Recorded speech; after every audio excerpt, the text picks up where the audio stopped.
Una familia compuesta por dos pequeños y sus padres viajaban por carretera hacia su casa, cuando el coche se les averió. Los padres salieron a buscar ayuda y para que los niños no se aburrieran, les dejaron con la radio encendida. Cayó la noche y los padres seguían sin volver, cuando escucharon una noticia en la radio. Un asesino muy peligroso se había escapado de un centro penitenciario y pedían que se extremaran las precauciones. Las horas pasaban y los padres de los niños no regresaban. De pronto, empezaron a escuchar golpes sobre sus cabezas.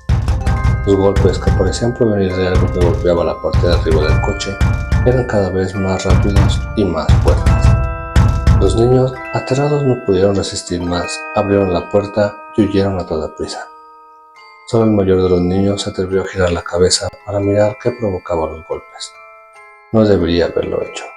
Sobre el coche había un hombre de gran tamaño que golpeaba la parte superior del vehículo con las cabezas de sus padres.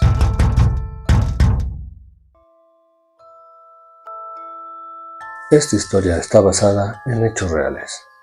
Un grupo de amigas había decidido ir a la playa para pasar unos días.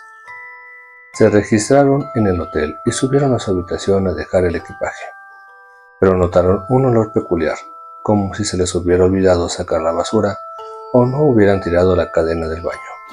Sin embargo, todo parecía estar en orden, así que se fueron y no volvieron hasta la última hora de la noche. El olor había empeorado notablemente a lo largo del día y era casi insoportable, de modo que llamaron a mantenimiento para que localizara su origen.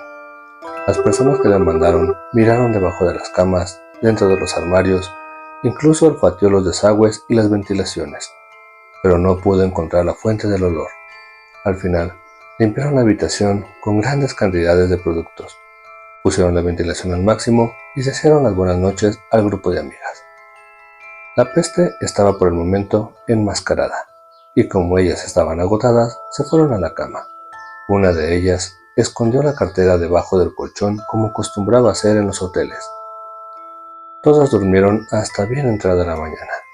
Grandes rayos de sol entraban ya en la habitación, calentándola en extremo. El hedor seguía presente y más potente que nunca. Una de las mujeres, ya bastante irritada, volvió a llamar al departamento de mantenimiento. Luego llamó al director del hotel para quejarse un poco más. Un pequeño ejército de personal de dirección y mantenimiento se presentó en breve, y una vez más, buscaron por todas partes sin resultado. Sin embargo, todos estuvieron de acuerdo que el olor era inaguantable, así que dirección ofreció cambiar a las amigas de habitación. Recogieron sus cosas para bajar al vestíbulo, pero cuando la señora que había escondido la cartera hurgó debajo del colchón, tocó algo que parecía sospechosamente una mano humana. Quitaron el colchón de encima de la cama y ahí, en el hueco, entre los muelles de la cama, había un hombre muerto. Era evidente que lo habían asesinado en la habitación, y el asesino lo había escondido entre el colchón y la cama. Había recortado una parte de los muelles de la base para que el cuerpo no formara un bulto en la cama. Hasta el día de hoy no se ha encontrado al culpable de este hecho. No cabe duda que el mundo sobrenatural es muy peligroso, y más si no sabes cómo manejarlo. Esta historia me la manda una de mis suscriptores, en la cual me cuenta cómo ella y una de sus amigas tuvieron o tienen algo que las persigue. Hace un tiempo, una amiga mía y yo decidimos hacer espiritismo. Ya que nunca antes nos habíamos atrevido a hacerlo, llamamos a otras dos amigas para que nos acompañaran, ya que a mí me habían dicho que probablemente con solo dos personas sería más difícil que pasara algo. Nos costó trabajo convencerlas, pero al final cedieron. Lo preparamos todo y poco asustadas, comenzamos a hacer la ouija. Durante la sesión, una de las compañeras a las que habíamos llamado dijo: "Yo me voy de aquí, esto es una tontería". Nosotras nos asustamos un poco y decidimos dejarlo para otro momento. Al cabo de unos días, la compañera que se había ido me llamó aterrorizada, diciéndome que de camino a casa después de haber ido a estudiar a la biblioteca, Al pasar por delante de una casa en ruinas que hay cerca de su hogar, una niña vestida de blanco le había pedido que jugara con ella. Mi amiga le dijo que no podía, ya que tenía prisa por llegar a su casa.